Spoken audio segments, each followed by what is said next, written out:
Full Cast Audio presents Dunk by David Lubar.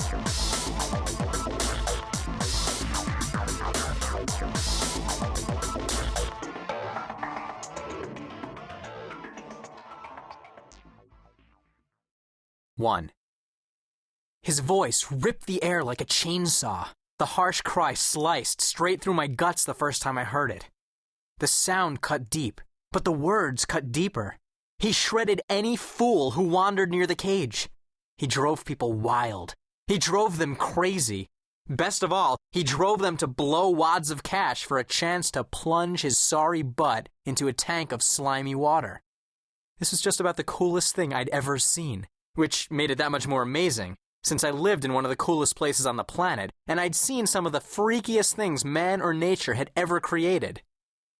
I was on my way down the boardwalk to get a slice of pizza at Salvatore's. Today was the start of the tourist season. The crowds were thin because the ocean water was still chilly. That wouldn't last. In a few weeks, the place would be mobbed. It would stay that way until the end of summer.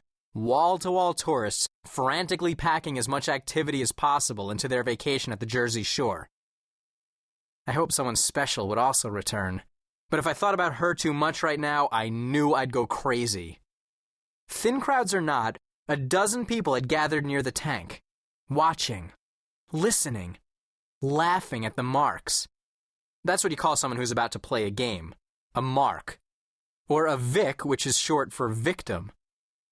I'd seen dunk tanks before, but I'd never paid much attention to them. Not until now.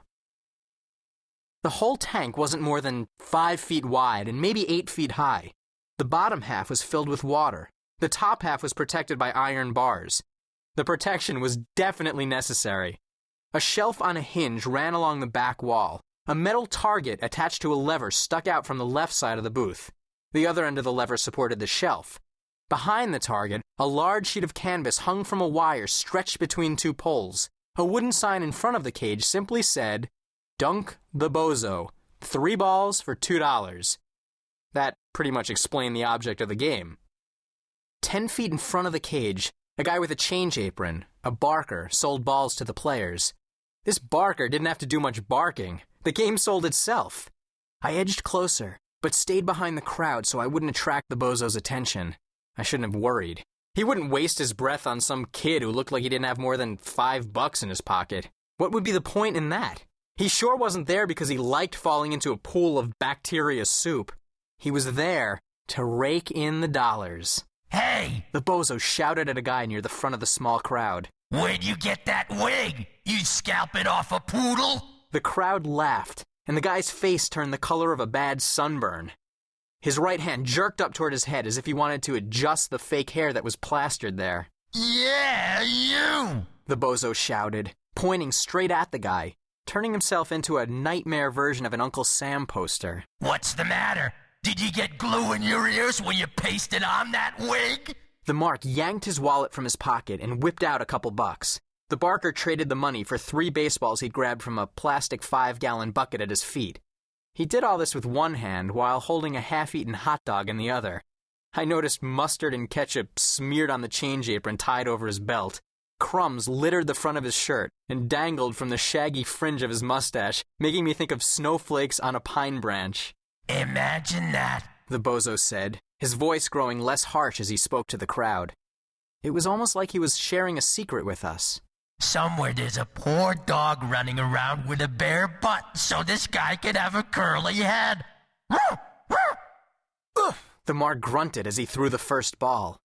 Thwunk! The ball smacked the large sheet of canvas, missing the target by at least a foot. The back of the mark's neck grew even redder.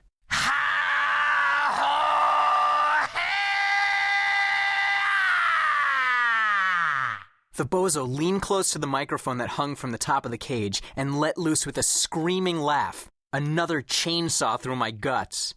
"If that's your best throw, you better just mail the other balls to me. Anybody got a stamp?" His grin was amplified by a huge red smile. He wore a clown's face, white forehead and cheeks, black stars around the eyes, red painted nose. Like most clowns, he was scary as hell.